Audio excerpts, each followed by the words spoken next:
Queridos irmãos, queridas irmãs, muito boa noite. Jesus abençoe a nossa noite de estudo, abençoe também esta casa maravilhosa, Grêmio Espírita Amor e Luz, a quem agradecemos, evidentemente, o convite para estar mais uma vez aqui, conversando com os irmãos que pertencem a esta casa. E que possamos todos nós compreender as lições que Kardec e os irmãos espirituais, juntamente com Cristo, nos deixa no Livro dos Espíritos. Nós estamos na terceira parte do Livro dos Espíritos, que é as Leis Morais. Vamos estudar hoje o capítulo 3º, a Lei do Trabalho. E, como lei natural, nós entendemos, no nosso caso específico, vamos estudar a necessidade do trabalho. Então, nós vamos entender aqui a necessidade do trabalho de duas maneiras. Porque Kardec nos traz aqui bem claramente duas maneiras de se trabalhar. Tanto a maneira do trabalho material, do corpo físico, aquela em que a sociedade nos exige que possamos trabalhar para que possamos cada vez mais podermos ter condições de ter aquilo que necessitamos para sobreviver, e a necessidade do trabalho espiritual, que é o mais importante, e que o próprio trabalho físico, mas que também não é menos importante, né? Até porque nós sabemos que a própria Escrituras, as Escrituras nos dizem que Deus, quando expulsou Adão e Eva do paraíso, isso aqui a gente está fazendo de uma maneira simbólica, ele diz o seguinte a eles, e que é uma verdade, porque por isso é imperecível, não morre, né? Ganharás o teu sustento pelo suor do teu rosto. Entende, às vezes, as Escrituras que isso foi um castigo, mas, na verdade, quando a gente vem e estuda isso mais especificamente no Livro dos Espíritos, e eu estou aqui com o meu, e a minha edição é do Livro dos Espíritos do CELD, então o nosso estudo de hoje está na página 325. E quando a gente estuda essa necessidade do trabalho na visão espírita, a gente vê que ele não é um castigo, e sim uma lei da natureza. É natural que a gente possa trabalhar, é natural que se trabalhe para que a gente possa nos sustentar, para que possamos estar sempre em dia com as nossas coisas. Ou seja, mesmo que seja só pagando as nossas contas, as coisas que nós... Afinal de contas, nós vivemos numa sociedade. Essa sociedade exige que nós andemos de acordo com o que ela produz e aquilo que nós consumimos. Consequentemente, nós precisamos dessa sociedade, até porque tudo que nos rodeia, tudo que nós temos dentro de nossa casa, ou fora, os prédios, tudo que tem no mundo foi fruto do trabalho de alguém, não é verdade? Se eu estou falando nesse computador aqui, porque alguém construiu isso aqui. Então, nós não vivemos no mundo isoladamente. Consequentemente, precisamos também estar no mundo para que possamos, além de estar concatenado com a sociedade, porque ninguém vive sem a ajuda de ninguém, por isso que Kardec deixa muito claro também no Livro dos Espíritos que a vida de isolamento não dá, porque a gente precisa comer. Se comer, alguém plantou. Se você mesmo plantou, mas se você se veste, alguém fez a roupa. Mas se você não se veste, alguém fez alguma coisa para você estar sobrevivendo, tá entendendo? Não dá para sobreviver sozinho sem depender de absolutamente ninguém. Então, a lei do trabalho aparece como lei aqui no Livro dos Espíritos, como lei natural, e não um castigo. Por isso que essa visão simbólica de Adão e Eva saindo do paraíso, sendo castigado a sobreviver através do suor do seu rosto, aqui no Livro dos Espíritos cai um pouco mais na realidade, né? Ou seja, é uma lei natural. Então, Kardec começa já nessa pergunta. Ele pergunta assim, a necessidade do trabalho é uma lei natural? O que é que os espíritos respondem para ele? O trabalho é uma lei da natureza, por isso mesmo constitui uma necessidade. E a civilização obriga o homem a trabalhar mais, porque ela aumenta a sua necessidade e seus gostos. Então, olha só, a própria sociedade traz para a gente necessidades, a própria sobrevivência traz para a gente necessidades e prazeres que a gente só pode obter através do trabalho. Não tem outro jeito. Então, se a gente acha que trabalhar não é divino, está inteiramente enganado, porque é divino, trabalhar é divino. O que importa para a gente, na questão de é uma lei natural, é a gente estar bem com aquilo que a gente está fazendo. Eu ter a capacidade de, no meu trabalho, se não está bem, eu tenho que procurar uma outra maneira de saciar, né, a minha necessidade de trabalho. Mas o fundamental é que, enquanto eu estiver no trabalho, eu seja honesto comigo mesmo e com aqueles que esperam de mim um trabalho produtivo. O que isso quer dizer? Mesmo que eu não goste, eu tenho que cumprir as minhas responsabilidades. Mesmo que eu não goste do que esteja fazendo. Até porque nem sempre a gente está no lugar que a gente quer, trabalhando, né? Mas se estamos em algum lugar, e se estamos ali usufruindo de um salário, que pelo menos façamos jus a esse salário. Foi muito a propósito eu vim falar sobre esse assunto, eu já fui dirigente sindical. E eu tinha um discurso com os associados do sindicato. Eu dizia sempre a eles, às vezes até sozinho, e às vezes também em assembleias. Eu dizia, o sindicato está aqui não é para defender ladrão e nem vagabundo, é para defender trabalhador. Porque o pessoal faz na firma lá um roubo, seja lá o que for, um deslize qualquer, corre para o sindicato. E aí o que oferecia? O advogado. Vocês vão lá e se viram. Porque é a única coisa que o sindicato poderia fazer. Ué, por quê? Porque ele não está dentro das responsabilidades dele, né? Então, o que a gente tinha que fazer? Olha, tá aí, já que é associado, tem um advogado que é gratuito, vai acompanhar o processo e tudo mais, para provar a sua inocência ou não. Não é verdade? Era a única coisa que a gente podia fazer. Por quê? Porque, para ser honesto, para ser um dirigente sindical honesto, depois eu saí dessa vida, porque não dá, porque é complicado, né? Política é complicado. E aí, lá dentro, você tinha obrigação de fazer isso. Tinha por obrigação de dizer isso aqui foi feito para defender trabalhadores. E olha só, se adequa dessa maneira às próprias leis divinas. Ou seja, eu não defendo qualquer um. Eu defendo aquele que trabalha e faz jus àquilo que recebe. Ah, mas eu não gosto desse trabalho. Então, o negócio é procurar outro. Embora hoje a gente sabe que na nossa sociedade não está tão simples assim, mas que a gente entenda que enquanto a gente estiver ocupando alguma coisa, que seja ele qual for, principalmente nesse caso, que é o trabalho físico, aquele corporal, aquele que a gente está lá, né, que tem que ir lá todo dia, e principalmente nesse tipo de trabalho, a gente fazer jus naquilo que a gente está merecendo como salário. Porque essa é a lei, né? Eu dou minha cota de trabalho, de esforço, e quem dá, me retribuam com o meu pagamento. E aí sim eu posso viver em sociedade com aquilo que a sociedade me oferece. Porém, Kardec continua. Ele diz assim, só se deve entender por trabalho a ocupação materiais, essa é que é a diferença. Né? Só se deve entender por trabalho as ocupações materiais. Aí ele diz assim, ó, não, o espírito trabalha. Essa é uma vamos dizer assim, uma observação, uma descoberta que nós fazemos quando estudamos o livro dos Espíritos.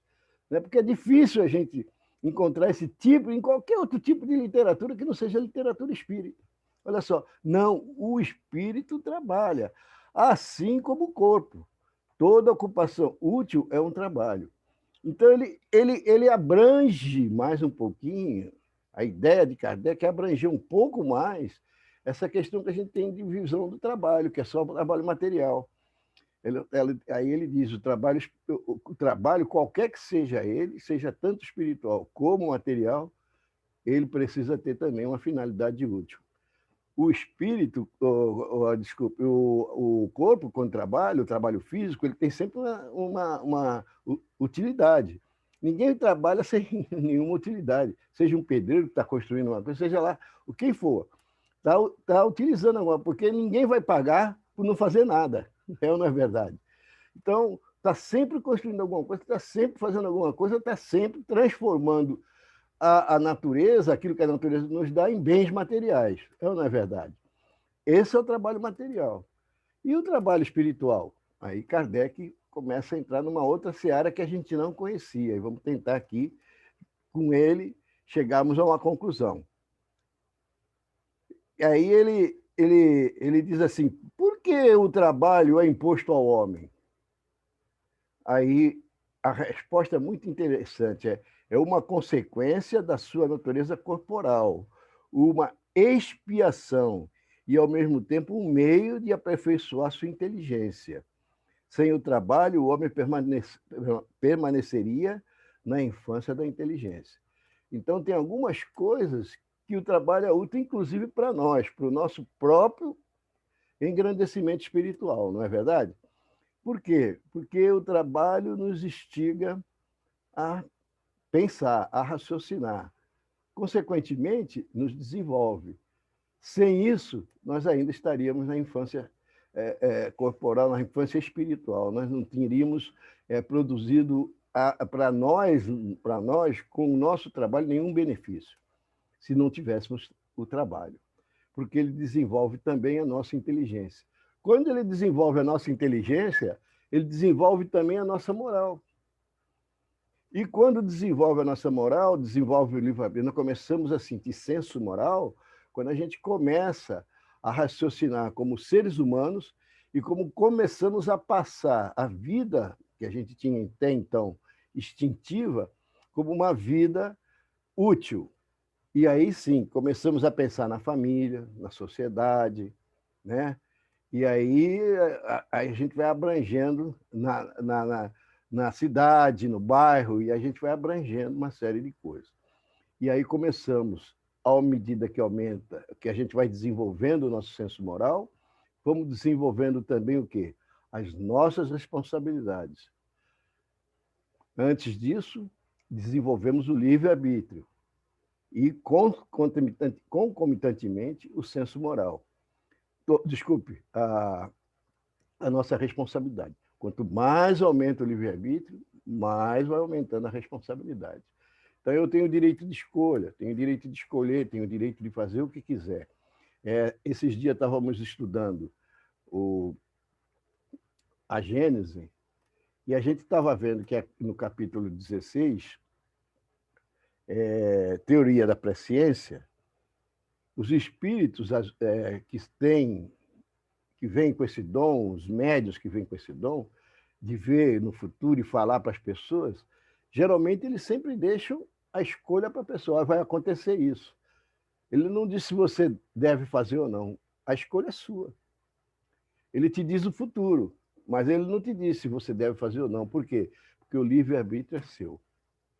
Você é que tem as suas escolhas. Então, por exemplo, aquele rei que vai consultar a pitonisa ou a Pitia, seja lá como vocês quiserem, porque isso tudo quer dizer, na verdade, que são médiuns, né? E ela informa ele, olha, se você lançar a guerra, um império vai cair. Ele, crente que o império que vai cair é o do inimigo dele, ele faz a guerra, parte para a guerra. E ele acaba derrotado e o império dele cai. Por que, eles fazem isso? Porque o livre-arbítrio é nosso, nós é que escolhemos. Eles não dizem assim, vai e faz. Não. Eles já vai acontecer isso, eles dão um toque. Agora, se você, né, você que tem que ter o bom senso e o juízo de fazer e participar das coisas, é ou não é? Continuando aqui, ele diz assim, aquele que é extremamente fraco de corpo, Deus deu a inteligência como compensação, porém é sempre um trabalho. Olha o trabalho espiritual.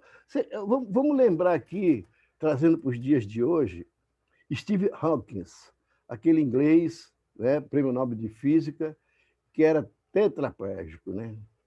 Cara, ele nem falava, né, cara? Pô, mas é um gênio da física, né? Como é que pode, né? Como é que pode? Ali é a prova de que o Kardec disse aqui em cima. O espírito trabalha, cara. Ele não mexia nada do corpo dele, né? As pessoas vestiam ele, né? Ele andava com a cadeira ali e quando dirigia com a boca. A única coisa que ele fazia, dirigir com a boca. Com a boca ele fazia todas as coisas, inclusive digitava as palavras que ele queria falar, aquelas coisas todas. Aí vocês veem como é que pode. A gente olha aquele homem e diz assim: o que está funcionando aí? O espírito. O espírito está ali, vivo, inteligentíssimo. Inteligentíssimo. Não é verdade? Steve Hawking, aquele cientista inglês que morreu agora há pouco tempo, prêmio Nobel de Física, ainda ganhou um prêmio Nobel. Só para ter uma curiosidade, uma curiosidadezinha pequena, essa doença dele foi detectada com ele novo ainda, né? E o médico que detectou a doença dele disse que ele não viveria muito tempo, pois o médico morreu antes dele. Ele morreu agora há pouco tempo. O médico morreu antes dele. Você vê? Ele tinha menos de 20 anos quando foi detectado, se não me engano, 18, 19, 20 anos. Quando foi detectado, ele disse que não ia viver muito tempo, nem ia passar dos tantos e tal. E ele veio aí, vou morrer com 70 anos aí. Fez o que fez, um trabalho, foi mestre lá onde Isaac Newton deu aula. Ele deu aula na mesma sala que Isaac Newton deu aula, para ele aquilo lá era um prazer. E o homem era tetraplégico. Como é que pode? O que estava funcionando ali? O espírito. Então, o espírito trabalha. E outro exemplo de trabalho do espírito é a nossa emancipação da alma. O que é que nós fazemos quando a alma emancipa? O espírito não dorme. E aí?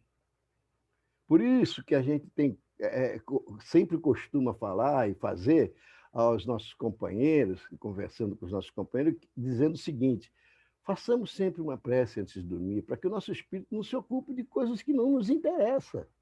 E nem não interessa nem a nosso corpo e nem a ele, não faz bem para ninguém. Às vezes a gente amanhece cansado, diz: caramba, parece que eu tomei uma surra, dormi, parece que eu tomei uma surra. Onde é que será que nós tivemos, não é verdade? Então, por isso, a hora de dormir, sempre uma prece, a hora de acordar, agradecer, porque a hora de dormir é a hora que o espírito se emancipa. E vai lá para onde? Né? Para onde a gente pediu que fosse, na prece. Por isso a prece é fundamental na hora de dormir, na hora de acordar, pelo menos, nessas duas partes do dia, pelo menos. Em outras também, o Evangelho no lar também. Para quê? Para que a gente ponha a nossa casa também, o nosso quarto, a nossa casa, juntamente com, né? Num espaço em que estão ali protegidos pelos bons espíritos, que nós pedimos para eles fazerem isso. Na prece a gente pede isso, a Jesus e aos bons espíritos. Bom, mas vamos para a próxima questão, para a gente continuar, senão o tempo aqui é só meia hora, né? Então a gente fica assim meio, né, preocupado. Por que a natureza provê por si mesma a todas as necessidades dos animais? Lembram a passagem de Jesus, né? Vede Salomão, né? Olhai os lírios do campo, né? Não tecem nem fiam, porém o Senhor deixa lhe dar o que eles necessitam. Nem Salomão, na sua mais perfeita glória, tinha uma veste tão branca como esses lírios do campo, que nascem às vezes no pântano, e são branquinhos, lindos e muito arrumados. Então, por que a natureza... aí ele diz assim, tudo trabalha na natureza. Os animais trabalham, como tu. Aqui eles põem o pronome na segunda pessoa. Então, como tu. O trabalho deles, porém, como sua inteligência, limita-se ao cuidado com a própria conservação. Então, o instinto de conservação que mora nos animais muito mais arraigado do que nós, embora o instinto nunca nos abandone, o instinto é a única coisa correta, pode ver na Gênesis, quando trata do instinto, é a única coisa correta que a gente pode ter certeza de que ele nos ajuda. O instinto é um negócio interessantíssimo, interessantíssimo. Nós não fazemos nenhum cálculo de distância no colégio, de espaço e tempo, essas coisas a gente esquece tudo, mas os instintos não deixam a gente esquecer. O exemplo é a gente atravessando uma rua, né? A gente olha, faz as contas, aspas, faz as contas mentalmente, o carro vem vindo lá embaixo e dá tempo de eu atravessar, e a gente vai calmamente e atravessa a rua. Só que quando a gente chega no meio da rua, o carro está chegando, o que é que a gente faz? Corre, recalcula e corre. Não é verdade? Como é que pode, né, a gente calcular essas coisas? Talvez os animais não tenham essa coisa, porque eles saem pela rua aí que nem, né, às vezes, atropelado. Por quê? Porque eles não têm ainda essa capacidade, né, de desenvolver. Mas até os animais têm o instinto de fugir dos seus predadores, né? Tem o instinto, calcula, percebe, fareja, tudo neles para preservar e conservar a espécie. E aí ele diz assim, ele não conduz ao progresso, tá? Então, o instinto deles não conduz eles ao progresso. Enquanto que no homem tem um duplo objetivo, tá vendo? A conservação do corpo e o desenvolvimento do pensamento, que também é uma necessidade, e o eleva acima de si mesmo. Olha só, tá vendo? Então, desenvolve o nosso pensamento. Eu, quando trabalho, estou desenvolvendo em minha intelectualidade, porque eu estou raciocinando. Eu estou procurando ver como é que eu vou fazer. E, às vezes, a gente procura como vai fazer coisas de melhor capacidade. Né? A gente diz assim, bom, está sendo feito desse jeito, raciocina, faz de um jeito melhor para poder para ter maior produtividade e fazer em menos tempo aquilo que a gente faria em muito mais tempo. Então, isso é raciocínio, isso é desenvolvimento intelectual, tá certo? Quando a gente consegue raciocinar e pensar dessa maneira. E isso é trabalho de quem? Do espírito, juntamente com o corpo. Ele facilita, porque o pensamento, esse raciocínio está em nós, porque o espírito está em nós, porque a hora que ele sai, a gente fica inerte, não é verdade? Então, o espírito ajuda, o espírito trabalha juntamente com o corpo. É um parceiro inalienável, daqueles parceiros que a gente não pode deixar de ter. Por quê? Quando a gente viu o Stephen Hawking lá atrás, a gente pode imaginar. Olha só, o corpo ali completamente inerte, praticamente, mas o espírito em pleno funcionamento, com a inteligência daquela, né, ao ponto de ter ganho até um prêmio Nobel. Você veja como é. Na 678, ele diz assim, nos mundos mais aperfeiçoados, encontra-se o homem submetido à mesma necessidade do trabalho? Então ele está perguntando assim, nos mundos superiores, nós temos as mesmas necessidades? Será que lá nós já não passamos por isso? Já que aqui ele serve como uma expiação também como uma expiação, né? Mas muito mais para desenvolver a nossa inteligência, porque não tem como a gente ficar sem trabalhar, não é verdade? Ele vai entrar aqui também numa fase daqueles que não precisam trabalhar, mas é uma coisa diferente. Precisar trabalhar não quer dizer que não precisa ser útil, não é verdade? Então, ele pergunta assim, por que aqui nesses mundos superiores também está o homem submetido às mesmas coisas, o mesmo sofrimento, o mesmo trabalho, as mesmas coisas que nós vamos ter aqui na Terra? Então, que mundo superior é esse? Seria esse? Ele diz assim, ó, a natureza do trabalho é relativa, né? À natureza das necessidades. Então, é relativa às naturezas das necessidades. Nesses mundos superiores, será que a gente precisa plantar e colher e tudo mais para comer? Então, a gente vê lá no nosso lar, que não é um mundo superior, é bem aqui perto, que as pessoas se alimentavam de quê? De água fluidificada. Os espíritos se alimentam de água fluidificada. Então, aquele pessoal não precisa plantar para comer, né? Mas as plantas, bom, isso aí em todo lugar tem, a natureza em todo lugar tem. Se nós mesmos não construíssemos casa, não tivéssemos nada, o mundo era só plantas, não é verdade? E, infelizmente, estão queimando tanta planta por aí, nosso Pantanal, nossa Amazônia, isso tudo que dá uma pena danada, porque, na verdade, elas elas colaboram muito com a biodiversidade do Brasil. Então, nós vamos ter calores aí cada vez piores por causa da falta da biodiversidade, da umidade que emana da floresta amazônica e vai até o Rio Grande do Sul e volta pelo litoral. Então, vocês veem como essas coisas, a natureza trabalhando, né? Tudo é movimento no mundo, tudo é trabalho, trabalho é movimento.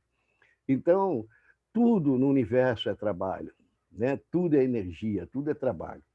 E ele continua dizendo assim, quanto menos material são as necessidades, menos material é o trabalho, viu? Então, quanto menos material, ou quanto menos necessidades materiais eu tenho, eu vou ter outras necessidades que são as necessidades espirituais, e aí eu vou ter o trabalho espiritual. Não é verdade? Fazer um atendimento fraterno na casa espírita é um trabalho espiritual. Fazer uma sessão de socorro espiritual é um trabalho espiritual. E às vezes a gente sai desses trabalhos assim cansado, exaurido, e aí vem para casa, faz o quê? Né? Uma prece, uma boa noite de sono, uma boa alimentação, uma boa noite de sono. No outro dia a gente está com os fluidos todos no lugar, embora tenha dado lá no passo de cura, o que a gente chama agora passo de, como é, de atendimento espiritual, essas coisas todas. O passe mesmo que a gente dá na casa espírita, muitas vezes deixa a gente exaurido. Né? Passa em 3, 4 pessoas e vai, caramba, hoje eu não sei, o que aconteceu? Você usou mais fluido, você trabalhou. Isso é trabalho espiritual. Tá? Aquele abraço que a gente dá numa pessoa que está necessitando, porque está aí passando um perrengue danado por causa de uma depressão, de uma coisa, são trabalhos espirituais, a gente está passando fluidos bons para aquelas pessoas.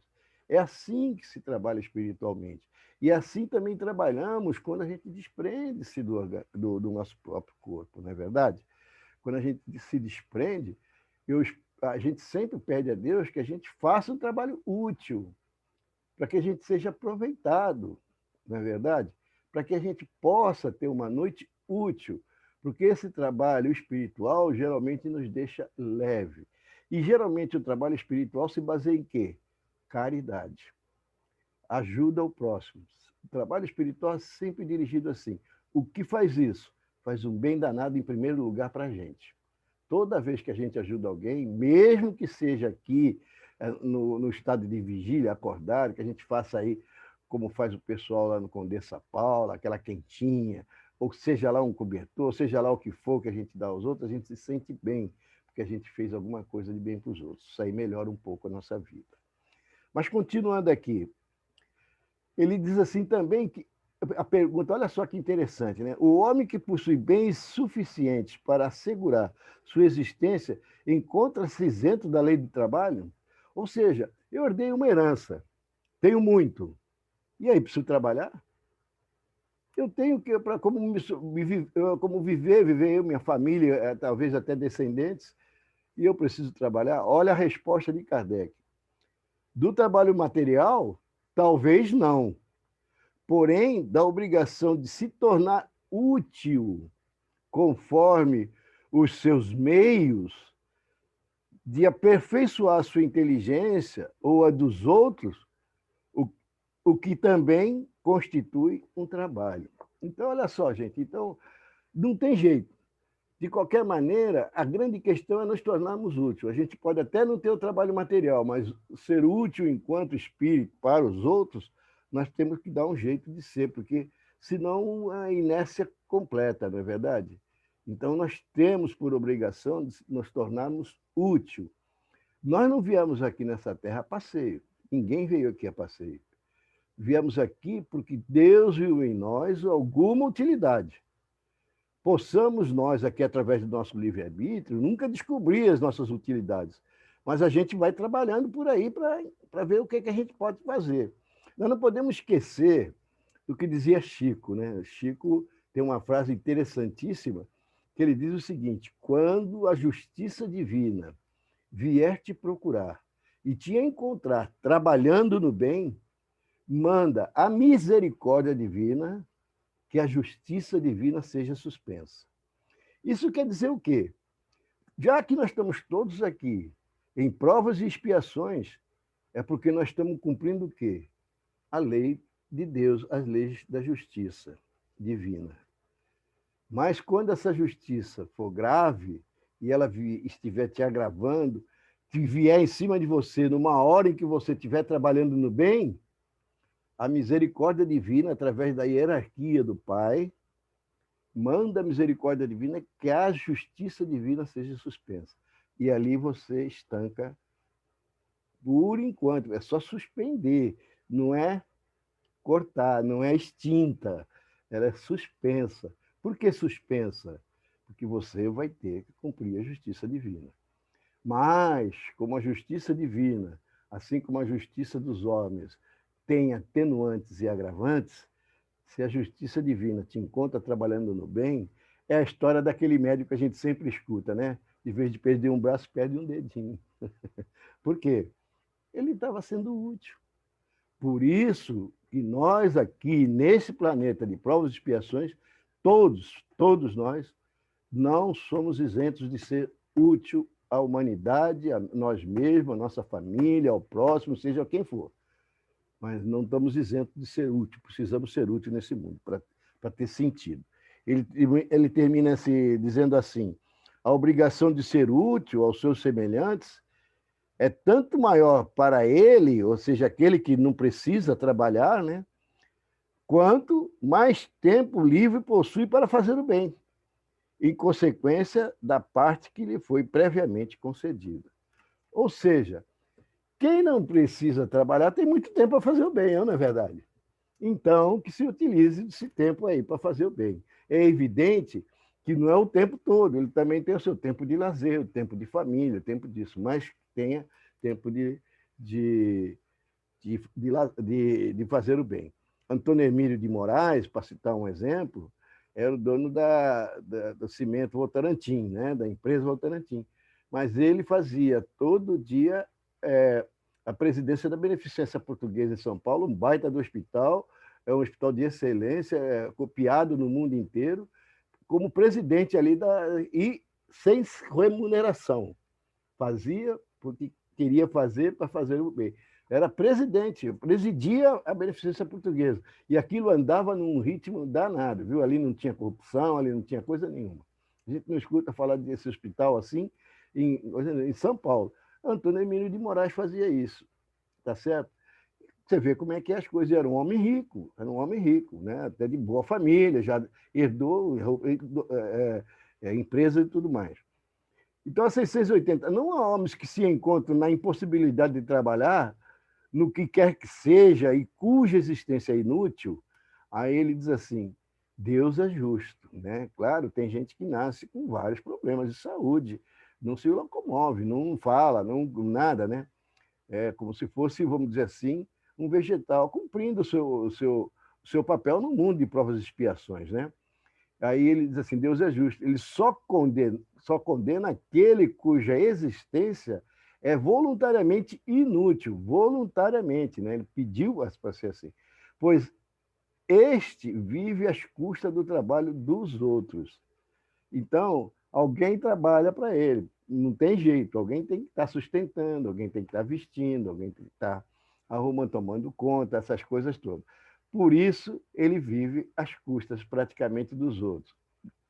Mas isso é aquele que não tem nem as faculdades, porque tem muita gente aí que é tetraplégico e tudo mais, Jerônimo de Mendonça, para citar um exemplo, que ia fazer palestra numa maca e adaptou uma Kombi ali com o banco do carona e tudo mais, até a ponta lá, para a maca entrar até o banco do carona. Então ele ia conversando de costa para a estrada, na verdade, deitado, né, com o motorista ali na frente.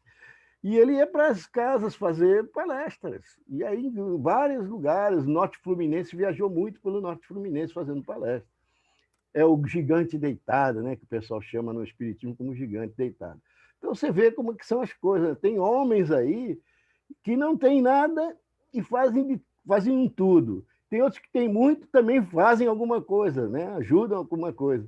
E tem outros que nem se movem, nem conseguem se locomover, não conseguem falar, mas o espírito está ali, a inteligência está ali. E aí ele vê a necessidade dele ser útil à humanidade, como foi o caso de Stephen Hawking. Na última questão, para a gente ir encerrando, porque o horário já está passando, a lei da natureza impõe aos filhos a obrigação de trabalhar para os seus pais. Essa aqui é fenomenal. Ela, certamente, como os seus pais, devem trabalhar para os seus filhos. É por isso que Deus fez do amor filial e do amor paterno um sentimento natural, a fim de que, através dessa afeição recíproca, os membros de uma mesma família fossem impelidos a se ajudarem uns aos outros ou mutuamente. Então, vocês veem, meu irmão, que toda essa necessidade do trabalho está embutido na nossa sociedade, até na família, até para nós mesmos, até para o nosso corpo, para o nosso espírito. Então, não tem como.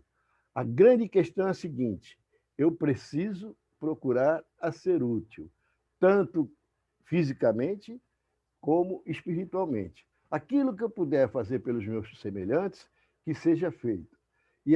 E sempre pedindo que Jesus, que Deus, o Pai de nossas vidas e de nossas almas, sempre nos permita que a gente possa ser útil ao próximo. Essa utilidade, a utilidade ao próximo, reverte para nós nas nossas elevações espirituais. Cada vez mais nos depuramos, quanto mais nos desprendemos das coisas materiais. E desprender das coisas materiais compreende a caridade, o amor e a compaixão. Por isso, nessa casa de amor e luz, como é o seu nome, a gente pede que Jesus continue mantendo esse amor, essa luz, essa necessidade que essa casa tem sempre, que a gente vê, de colaborar com aqueles que necessitam, os necessitados e tudo mais, porque é o lema, grande lema que Kardec nos deixou: fora da caridade não há salvação, não é verdade? Então, que Jesus abençoe a todos vocês, que Jesus dê a cada um de vocês a luz para que a gente possa ser cada vez mais útil e possamos todos nós, servindo ao Pai, se encontrar um dia num mundo mais avançado, mais adiantado. Fiquem com Deus, uma boa noite.